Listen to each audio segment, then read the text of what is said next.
March 24th will be the premiere of John Wick Chapter 4. So we're going down memory lane, one that started all 2014's John Wick. Trinity, help!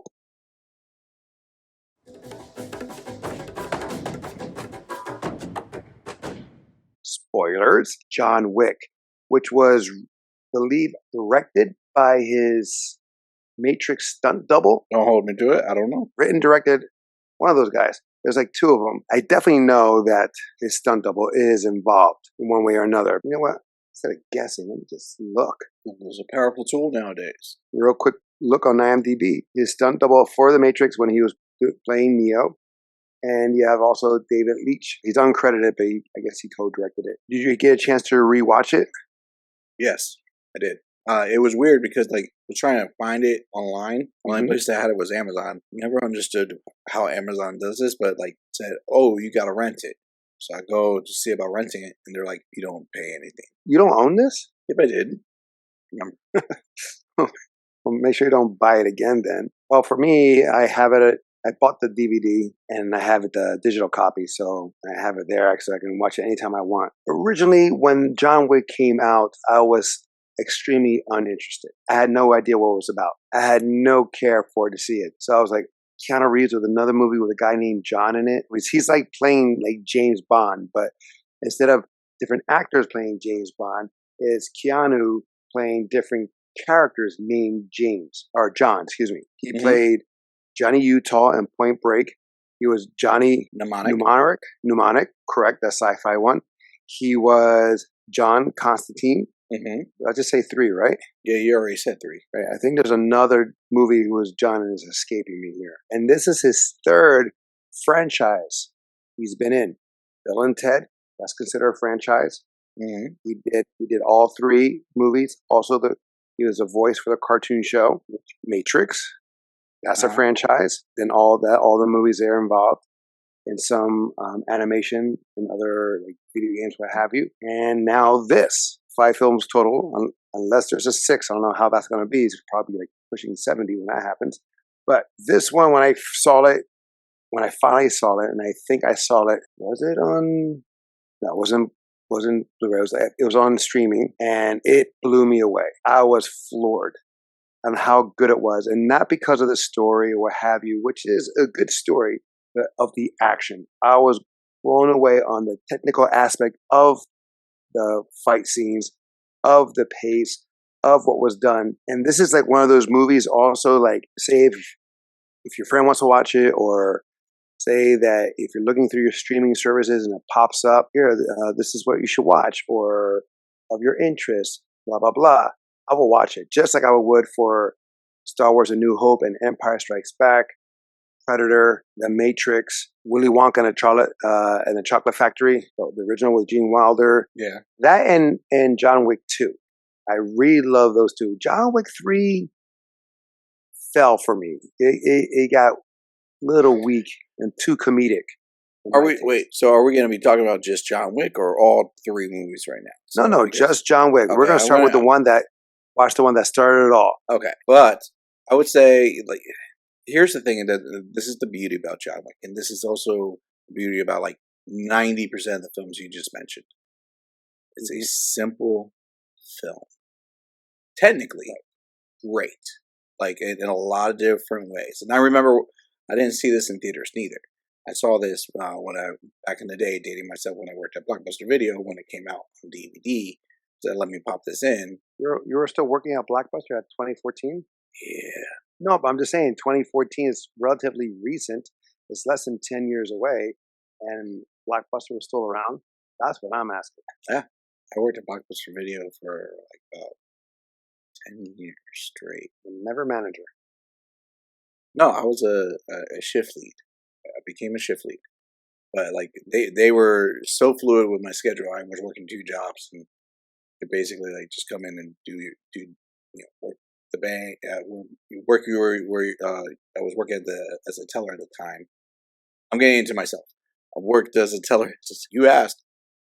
Yeah, I was like blown away. But it's a simple story. Let's go about that. Like watching it again, you can take it as a revenge story. You can take it as a shoot 'em up, what have you. Yeah. But watching it again and the way he did it, and again, because I just watched it yesterday for this review, it's a combination of a love story, Mm-hmm. a story of mourning, Mm-hmm. as well as an action revenge. Because here you have John Wick, a former assassin named or nicknamed Baba Yaga, the boogeyman. within, I guess, a week's time or so. Because usually when someone who passes away, the funeral, all the stuff happens within a week. It's really fast. It's like maybe 2 weeks, maybe 2 weeks. She was dying of cancer. Like she's the reason why he got out. Yeah. He was happy. He was content. He was on top of the world. But she gets sick due to natural causes. She dies. Something that's out of his control. Where he used to have control of outcomes because of his work. Her last gift to him from her is a puppy. It was her final love. Yeah. To him, or it was a symbol of her love. And then these thugs come in and kill the dog. And what they did by killing that dog was crush his way to mourn. Everyone mourns differently, and that was his way of, even though one life has ended, another life entered his to live. Yeah.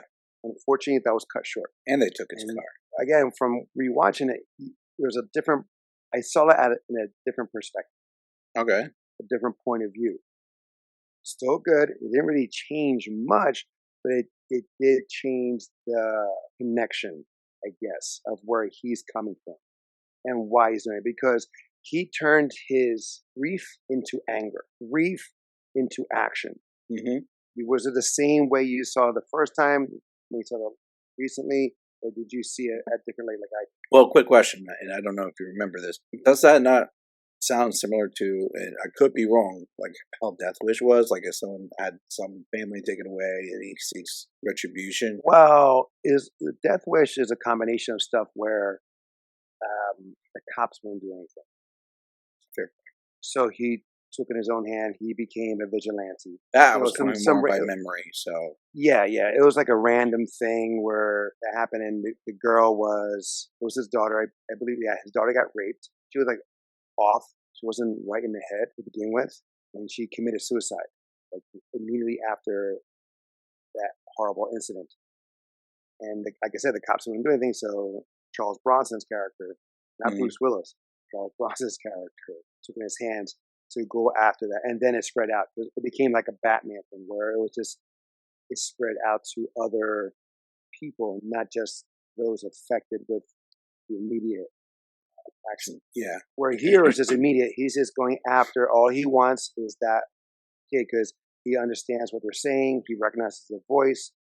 To those who attack him. Yeah. In his home. That's all it is. He's just drive. He's like, he was done until another one close to him dies. So yeah, I mean, like now, it's like that old saying. Like I thought, I only think of this from like the Jackie Chan Adventures cartoon, where the little girl is like, "I was out, but they pulled me back in." That's from Al Pacino in Godfather 3. I never watched Godfather 3, but I that was in Jackie Chan Adventures too. Which I took it from them. It took it from The Godfather. Yeah. So, okay. And that was John Wick. He's like, he's out. He knew the people that, not like directly knew, but he knew who they were. If anything, he had a dead giveaway when he got that call from, right. Was it Vigo? Vigo. Yeah, Vigo. Well, Vigo called him and said, "That's my son." You know, and then John was like, "Just let me have him. Just give him to me and everything's all straight." Yeah. You know, it was like an eye for an eye. Yeah, John was very equivalent in exchange. He's like, he took something from me, I will take that back. So he's taking back their lives in exchange. In that case, it's a very logical thing, and they explain it very well. Like, he's a man of driven purpose and drive. He's not an irrational guy. Very leveled, and he's very aware and stuff like that. So yeah. Real quick though, the budget of this, again, it didn't do very well in the box office. The budget for this was like between 20 to 30 million, which is considered low film nowadays. And it made 86 million in the box office. But where it really made bank is on the DVD sales. Yeah. That's when it made bank. That's where people are like word of mouth, because I guess other people were like me, tired. They were still not coming off interested. of Matrix. Well, not just that. It's just that, again, another John character, because we had him as John Constantine and stuff like that. The advertising for it wasn't really much. But again, in the DVD sales, that's where it really ramped up. Because this now is like, it's over, way over. Globally is definitely over 200 million. Has to be by now for the DVD sales. And which is a great, that's a blockbuster. Even 86 million where it came out in the box office, which led to later down the line, the following chapters. You have some well-known stars here. You have William Dafoe. You have John Leguizamo. You also have the one who just passed away, Lance Reddick. We know him from, his voice is iconic. I think he's voiced in Vox Machina, the Amazon Prime show. Yeah. He's one of the dragons. He was also Thomas Wayne in that Batman podcast that we reviewed a while back. Ian McShane, legendary actor right there. His voice is so iconic. We also have Bridget Monahan, who played the wife. She's more like a cameo, it's a very small role. We also have Adrienne Palicki, who's Miss Perkins. She was awesome. Wasn't she Mockingbird in Agents of S.H.I.E.L.D.? She was Mockingbird in Agents of S.H.I.E.L.D. as well. She was in Orville. Yes.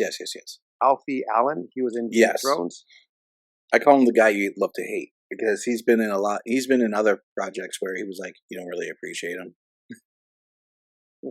Well, this one we hated, right? Here also, Daniel Bernhardt. He is in almost all the Matrix films. He's in here. He's in the film Nobody. He was also in that Mortal Kombat show a while back. Okay. He was a stuntman. I mean, they even had Kevin also Nash. Big Sexy. Mm-hmm. Now, going back to Daniel Bernhardt, he was also prized Jean-Claude Van Damme's character in Bloodsport. Yeah. 2, 3, 4, all those sequels. But anyway, a lot of great talent here. But for me, the action, and also in this, we are introduced into a new world. Yeah. A new world into itself. There's like a secret society. It's more hinted at in this movie than in the other films. Like in this film, like you see the secret society, how everything's running, but it seems like it flows decent. The other films, like they go heavy into it. They really explain it. Well, it's like a soft introduction. Yeah. Into it. Like you know what's going on. It's like a world of hitmen and stuff like that, and that lifestyle where you go to the Continental in New York and you can't conduct any business. It's more like safe haven. Yeah. You can drink, you can have food, you can relax, but you don't have to worry about being attacked, or you can't fulfill a contract on that property. Oh, also we have, and I've trained with him, and we went to the same martial arts school. He's from the Warriors. He's from Dreamscape. Oh, Randall Duck Kim. He was the key master in the Matrix. Wait, but the key master in the Matrix, he wasn't in the first movie. Yes, he was. He was the one taking the care of the stitches that he got cut. Oh yeah. David Patrick Kelly. So I've trained with him, and when I was in Sado Karate in New York, it's kind of cool when I see people that I know personally. And they, of course, he's a legend in the field. He's been doing several movies and projects. When I see that, I was like, kind of cool that I personally know him, because we've hung out a couple times here and there, as well as trained together. Before we go into even more in this sense, like let's get right into the good. What made you like John Wick? Simplicity and technicality. In what aspect? Think of it like a dish, like when you're eating. So like sometimes the best meals are the most simplistic meals, but they're also the hardest meals because they're the easiest to mess up, right? Like a good scrambled eggs, easy to burn your eggs, right? This movie, very simplistic. Like even though we went into the story and everything, break it down to like the flow of the story and the breakdown of the story, kind of like The Raid. You have a like transition of the story is very easy and smooth. Nothing really too complex. They hint at the world. There's really not that complex in it. Beautiful action, great execution. You can follow along with it. They don't get overwhelmed by adding like 20 different plot points to 20 different stories. And the movie's not that long. Can you say the same thing but shorter? It was the exact opposite of what I just explained. No, Right. basically it's just really quick story, easy to process in the mind, followed by great execution of the action in the story. I compared it to The Raid because I thought The Raid was in that part. You know what I'm going to compare it to, right? Star Wars. Yes. A movie like Star Wars, just like this, the simplicity. You have a little drama at the beginning, have a little of that there going on. Mm-hmm. But which Star Wars would you compare this to? The first one, the original. So who was Obi-Wan? Which is I'm not talking about the characters. Well, if you want to go with Obi-Wan, that's Ian McShane's character. Okay. He guided him. He helped guide him, right? But when I'm talking about the simplicity and the sense of story, Princess gets captured. Okay. Boy finds out that she gets captured. What does he have to do?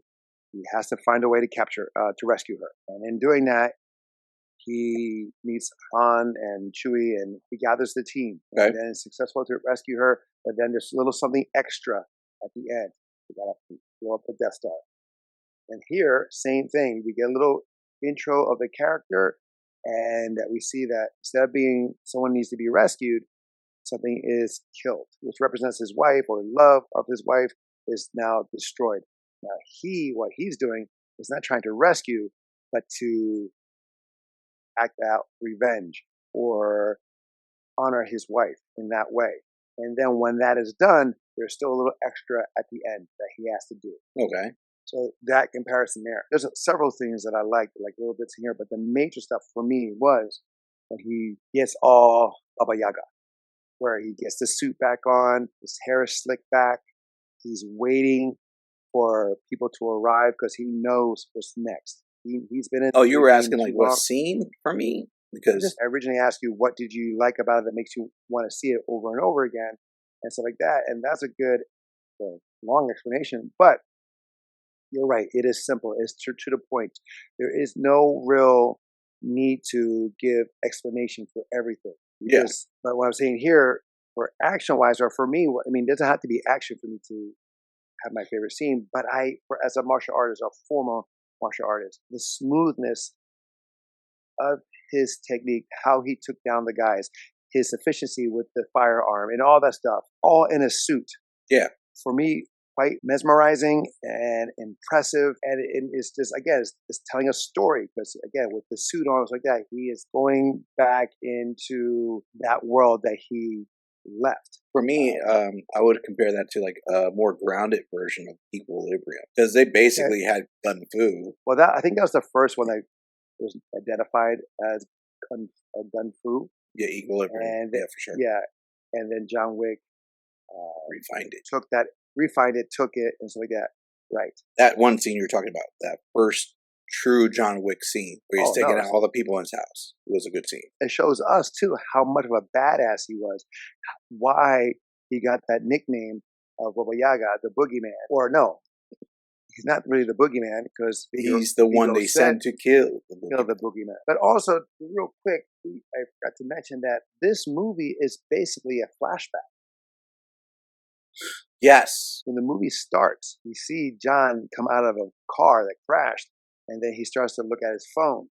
And then we get all the information which led up to that scene in the beginning. So everything is just a flashback, which was smart because usually stuff like that fails. But the way they executed it, because it's quick in the beginning of that. Yeah, because you're wondering like how they got that way and so forth like that. They don't stay on that too long. You see it, boom, boom, boom, and then it shows real quick, and then without going back to present, because that's what happens a lot of times. A lot of movies will do is we're in the present, we do a flashback, we come back to the present, go to the flashback, come back to it's like back and forth. Where here it was just here it is, we're at the present.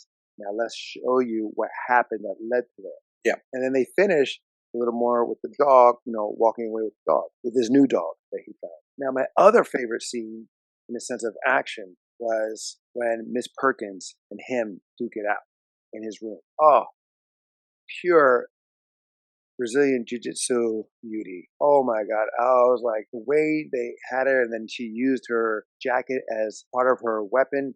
Granted, kind of wanted because she puts the jacket into her mouth and has it there for a long time. When I saw that, I knew what she was going to do it with, use it. I just thought what she put in her mouth was a little too long. But again, the whole back and forth with him and her spinning around pivoting, trying to get into a better position. It was just, again, pure Brazilian jiu-jitsu beauty. And that was like won me over when I watched it the first time. And I have to say, everyone pretty much, besides Vigo and his son, a state of cool about them. Yeah.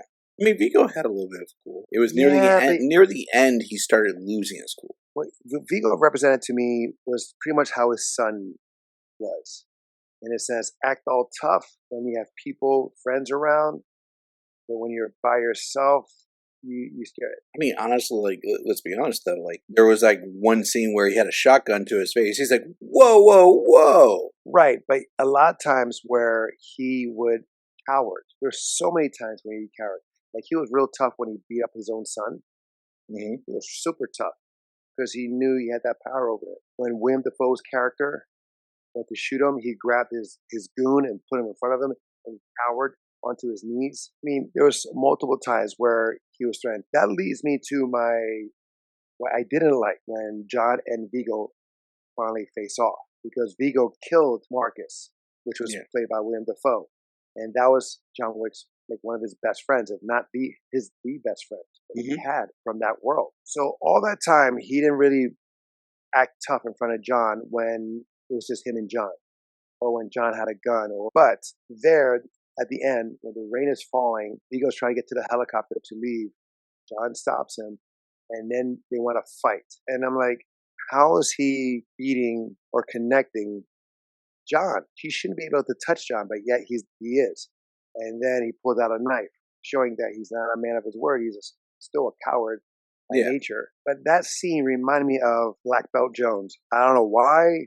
Well, I do know why. But Black Belt Jones with Jim Kelly, a 1970 film. Towards the end, Jim Kelly and his friends and these goons because he's fighting the mafia. Some truck or something like tips over and bath suds, like a machine washer, starts to cover the streets. And Jim Kelly is taking out people left and right, pop, pop, pop, pop, pop. And then he's fighting like the main henchman who's old as shit. But the old man is connecting, pop, pop, boom, boom. It's like you would not. And you'll see, like if you ever see it, the guy's moving so slow to hit Jim, but he's connecting.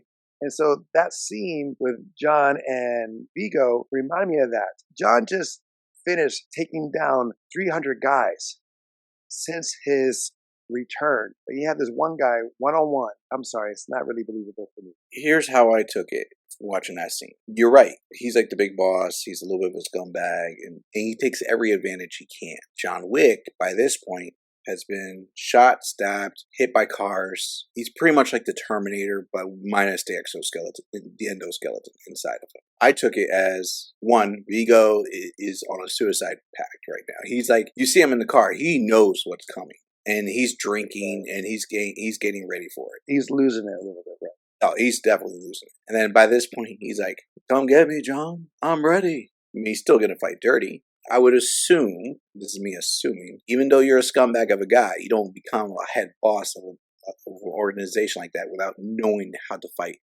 somewhat. Maybe not to John Wick's level. But John Wick being injured as he is, it's like a handicap. No, I understand, but it would have made more sense then if John Wick, when they faced off, was hurt, meaning that limping or one of his arms was not working and stuff like that. I understand that, but he wasn't. He was off. Well, granted, being hit and all the stuff, right? But he was still fresh in that way. He had all his limbs. He all has dexterity, so he was able to. So, in my opinion, that's what I think it was like that made the story weak. I mean, I guess they couldn't figure out a way to how to take out Vigo, and how to close that chapter, if you will. I mean, they could have just took him out real quick, but then it probably wouldn't have felt as a conclusion, like the final battle. I would have been okay if John took him out real quick like that. Yeah, like like for me, in a way that like in that scene where Vigo has a knife and then John sacrifices himself to take the knife. It made no sense to me. Where we seen him do sambo, we see him do jujitsu, we seen him do judo. Like we saw him execute multiple martial art styles to take down several hundred guys, be it with a gun, stick, what have you. And so he has the two hands on a knife where he could easily put one and put it into the eye, or he did that. He put one guy, he Yeah, put his finger in the into guy's the eye. guy. Yeah, but I mean, I had an idea about that too. It's like John Wick really wasn't a man that was on a mission to live. In all honesty, all his reason for being was gone. Yeah, And but we don't see that. We never really saw that he wanted to kill. It's not like Lethal Weapon, Mel Gibson's character, Riggs, or Murtaugh. Riggs. true, but like We saw that, like, I that's what look, I'm saying. We saw that he tried to kill himself a couple times. We saw that he is suicidal. yeah, Here, we didn't see that. We saw that he's depressed, that his, part of him was gone. But we never saw him that he wanted to take his own life because he felt he had no life to live. but he also didn't feel like he had a purpose. Well, if that's the case, then why would he go after that? I mean, that was his only purpose. Once he was done with Vigo, like what other purpose was he going to have? With Vigo or the son? Well, Vigo brought, like he was done with the with everything, and Vigo brought him back when he killed William Dafoe. So he wasn't going to go after Vigo. Vigo made him come back after him. You're right. He was, like I said, he was done. But it's like pretty much like all his walls, I guess, that he had being his friends, his wife, and all that stuff were crumbling down. But he did find a purpose to live, obviously, at the end, because he didn't commit suicide. True. He found a new dog. Arguably by accident, though. True, but still, he chose life. Yeah. I mean, he chose life before he found the dog. He got up. Yeah. Well, that was his because wife he was said- watching the video of his wife. True, but I'm just saying though. I'm willing to wager if he didn't look at the video of his wife, he wouldn't have gotten up. Possibly. I mean, it's also said in her note too. It says not to harp. That's why she brought the dog. That regardless, that point right there with him and Vigo at the end, I find that extremely weak. It wasn't really creative as the others. Yeah, I could tell you a scene I didn't understand. I liked the overall scene.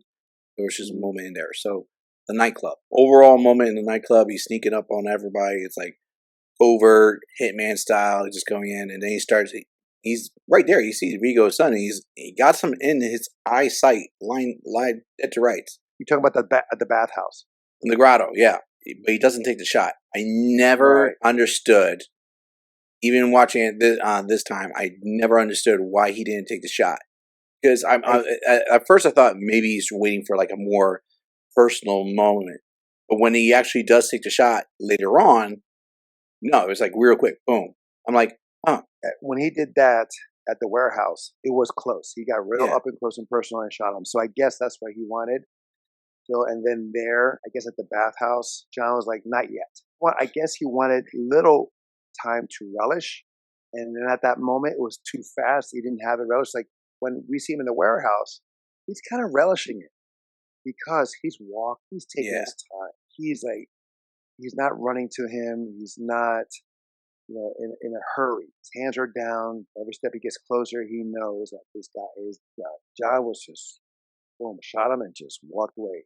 I guess you're right, because I totally agree with that. He had him dead to rights. He didn't take that shot. And there's nothing in the way to interfere. This will be my last point that I did enjoy. The introduction of his character. So we talked about the scene in the house after he gets suited up. The whole verbal introduction, which basically was completely done in the trailer, but it was still a good introduction of a character. Like that moment where he's talking about it, and as he's describing him, you see John Wick's character hammering away at the cement floor, which is like an immovable object being beaten away by sheer force. Well, it's very symbolic too. Yeah, absolutely. It's very symbolic, yeah. I will not say clear the sins, but in a way that, like he still had it. Like he knew someday he will need that. True. Even though he buried it under concrete, he didn't get rid of it. He always knew. I guess the concrete represented personal shell he put on when he left, meaning that he was no longer a killer, right? So when he's breaking cement, that body cast that he put on himself was being broken down, so the real John Wick can emerge. Yeah, But I also do like one more thing is how simple and clean, like you said, how this movie is. It's direct, it's simple. It's how Miss Perkins is taken out. You've been excommunicated. Right. I just thought that was just beautiful. Just simple, no mess, no frills. Just get it done. Yeah. See, like how she was taken out. I would love to be similar to how Vigo was taken out. This is definitely worth the watch. Absolutely. Definitely worth the own. If you're a martial arts fan, if you're a Keanu Reeves fan, if you're a fan of action, James Bond thrillers, kind of like that, spy, all that stuff. Because even though it's not really spy, it's just a world of contract killers. It still has that spy James Bond feel. Characters are cool as shit. And then you also have Allstate guy. Is it the Allstate guy? The guy who played the lawyer? He's also in the commercials. Yeah, played by Dean Winters, Avi, the lawyer. He's the comic relief for a good portion. Oh yeah, it's like Vigo. English, please. English. But which is also funny, Vigo sounds very Italian. I don't know many Russians. Maybe I'm wrong. I don't know many Russians that know or named Vigo. I just found out, I don't know if Mom told you this, I just found out that our grandmother wanted to name Mama Olga. And I'm like, that's a Russian, that's like a Nordic name. And apparently that's very popular in the Spanish communities. No idea. I did not know this. I'm glad that didn't happen. She does not look like an Olga.